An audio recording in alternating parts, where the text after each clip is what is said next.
The princess kissed the frog. He turned into a prince, and they lived happily ever after.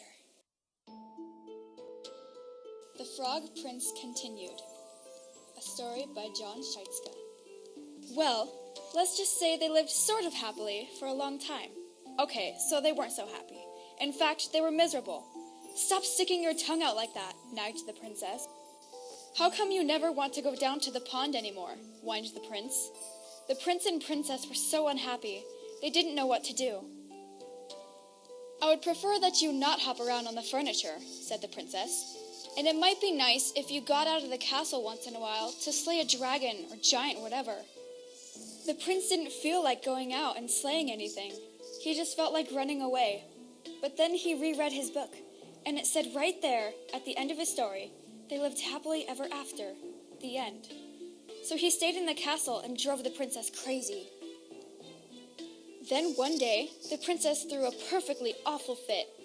First you keep me awake all night with your horrible croaking snore. Now I find a lily pad in your pocket. I can't believe I actually kissed your slimy frog lips. Sometimes I think we'd both be better off if you were still a frog. That's when the idea hit him.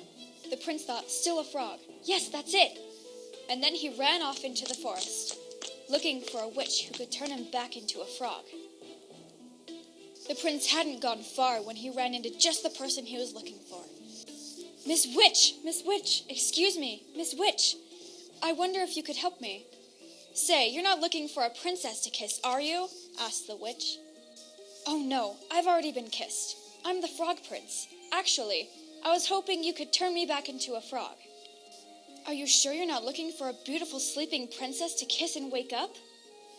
No, I'm the Frog Prince. That's funny, you don't look like a frog. Well, no matter. If you're a prince, you're a prince. And I'll have to cast a nasty spell on you.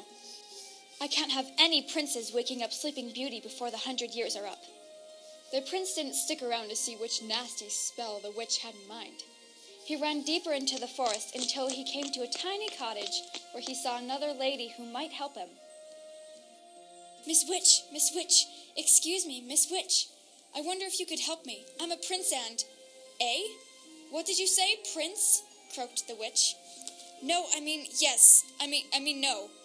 I'm not the prince looking for Sleeping Beauty, but yes, I'm the Frog Prince. And I'm looking for a member of your profession who can turn me back into a frog so I can live happily ever after. Frog Prince, you say? That's funny. I thought frogs were little green guys with webbed feet. Well, no matter. If you're a prince, you're a prince. And I can't have any princes rescuing Snow White. Here, eat the rest of this apple. The prince, who knew his fairy tales and knew a poisoned apple when he saw one, didn't even stay to say, no thank you. He turned and ran deeper into the forest. Soon, he came to a strange-looking house with a witch outside. Ahem, Miss Witch. Excuse me, Miss Witch. I wonder if you could help me. I'm the frog. If you're a frog, I'm the King of France, said the witch. No, I'm not a frog. I'm the Frog Prince. But I need a witch to turn me back into a frog so I can live happily ever after. Can you do it? Said the prince in one long breath. The witch eyed the prince and licked her rather plump lips. Why, of course, dearie. Come right in. Maybe I can fit you in for lunch. The prince stopped on the slightly gummy steps. Something about this house seemed very familiar. He broke off a corner of the windowsill and tasted it. Gingerbread. I hope you don't mind my asking, Miss Witch, but do you happen to know any children by the names of Hansel and Gretel? Why, yes, Prince Darling, I do. I'm expecting them for dinner. The prince, who, as we said before, knew his fairy tales, ran as fast as he could deeper into the forest. Soon he was completely lost. He saw someone standing next to a tree.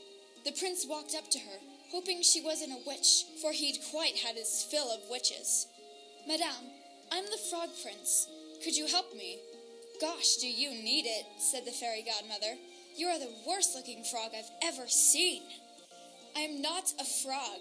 I'm the Frog Prince, said the prince, getting a little annoyed, and I need someone to turn me back into a frog so I can live happily ever after. Well, I'm on my way to see a girl in the village about going to a ball, but I suppose I can give it a try. I've never done frogs before, you know.